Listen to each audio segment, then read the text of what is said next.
Now at 5, a weather impact alert day tomorrow. I'm helping you prepare now for a rainy and very windy Friday.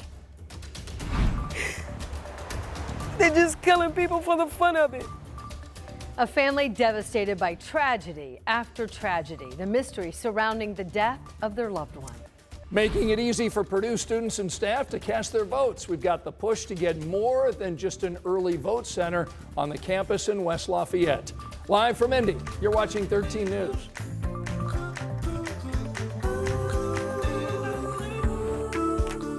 And 13 News at 5 begins tonight with a live look at Florida. This is where Hurricane Helene is now growing stronger by the hour.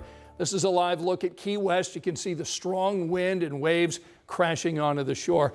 And we want you to take a look at the path that it's now traveling. It's now a Category 3 hurricane. It's ahead of landfall on Florida's Big Bend. And while the storm will most likely devastate parts of the area, it also is on track to impact central Indiana tomorrow. So by this time tomorrow night, we're going to be under a weather impact alert. So we want you to be ready for it. Angela's tracking the storm tonight and monitoring the impact that it's expected to make across central Indiana. That's right. Scott's in for Felicia tonight. Angela, when do you expect the wind and rain to be here at our home? Well, let's time it out for you, Anne Marie and Scott. The rain arrives around midnight or shortly before. Those strong winds will start around 10 a.m. tomorrow. We could be dealing with 30+ mile-per-hour wind gusts for 24 hours in a row. 40 to 60 mile-per-hour wind gusts noon to 9. That's when we think those wind gusts will peak. So tomorrow is a weather impact alert day. The wind is all day tomorrow, especially because of these winds 40 to 60 miles per hour or stronger. That will lead to power outages. So what you need to do now is prepare your home. Be prepared to have those electronics charged. Bring in the patio furniture. Bring in the kids' toys.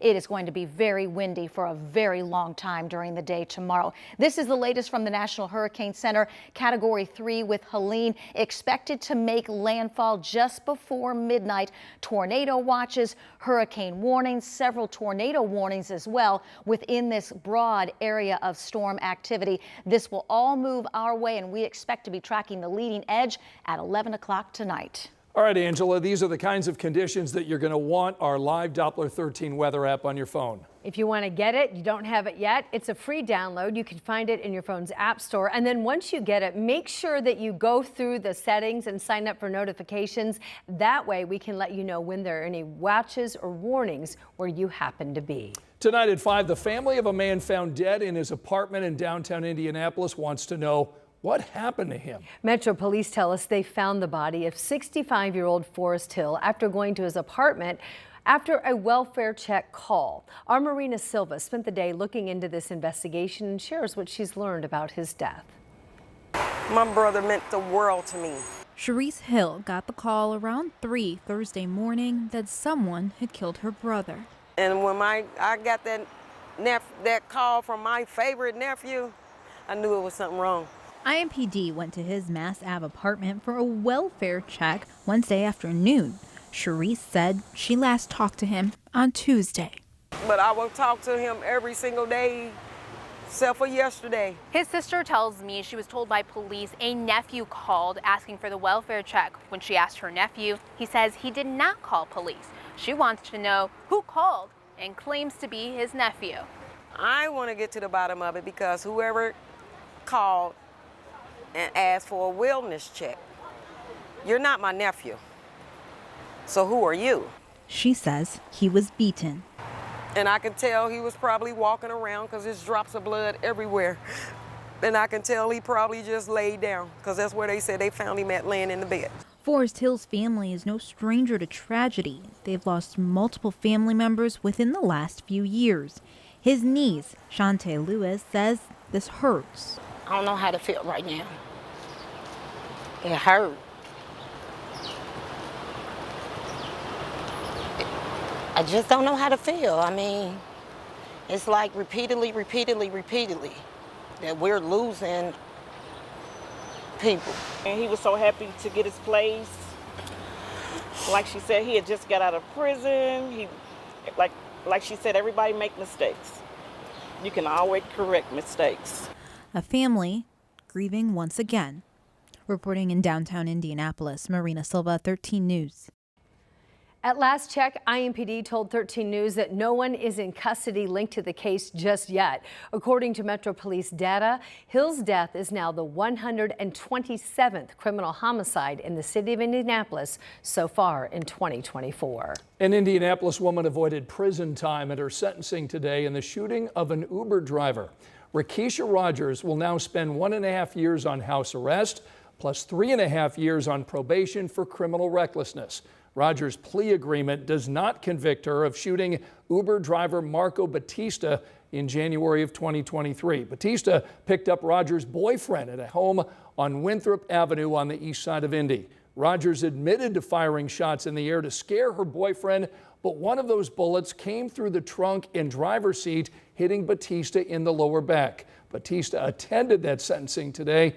Rich and I will have his reaction for you tonight at 6 here on 13 News. Tonight, an Anderson man convicted in the death of a 6-year-old girl is staying behind bars. The Indiana Court of Appeals rejected Nathaniel Jordan's appeal to overturn his conviction. A Delaware County jury found him guilty in the 2017 death of Taylin Woodson. Investigators say that Woodson died after he punched Jessica Skeens in the head while she was driving a van with Woodson and 3 other children inside the vehicle. That incident caused the van to roll into a ditch. Skeens was also drunk while driving behind the wheel. She and Jordan now are both spending 41 years in prison for their crimes.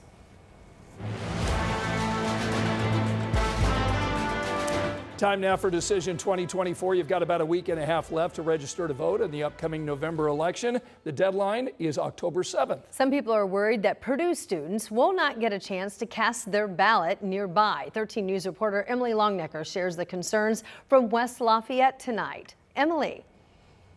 Well, initially, the Tippecanoe County Election Board said no on-campus locations met statutory requirements to be voting sites. Then they reversed course when there was such an outcry from many students. And tomorrow, the Election Board is voting on an early voting site. It's going to be here at the on-campus rec center. Here's the deal, though. According to someone we spoke with on the phone at the clerk's office, the voting site would only be open October 24th for 4 hours, but not on Election Day. And some say that's just not enough time.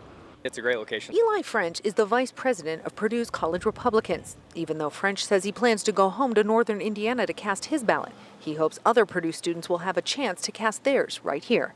So I think it would be a perfect location. It's very central to campus as well. French doesn't understand why that wouldn't be the case on Election Day, like in years past. In 2020, more than 1,100 students cast their ballots at Mackey Arena. In comparison, just over 550 students voted at a nearby church. Now, the Tippecanoe County Election Board will decide Friday if Purdue will get one early voting location open for one day for 4 hours. At the end of the day, we also think that that's inadequate.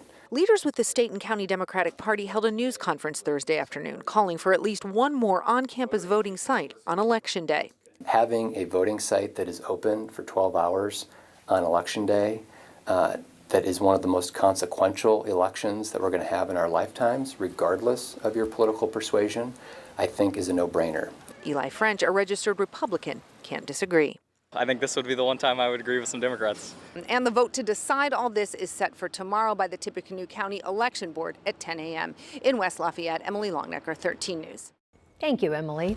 As Hoosiers prepare today and this weekend to celebrate the 40th anniversary of the Circle City Classic here in Indy, organizers today are focusing on mental health. The Indiana Black Expo invited panelists to talk to student athletes today at Warren Central High School. Our Karen Campbell was there today as students heard from former Pacers player Metta World Peace.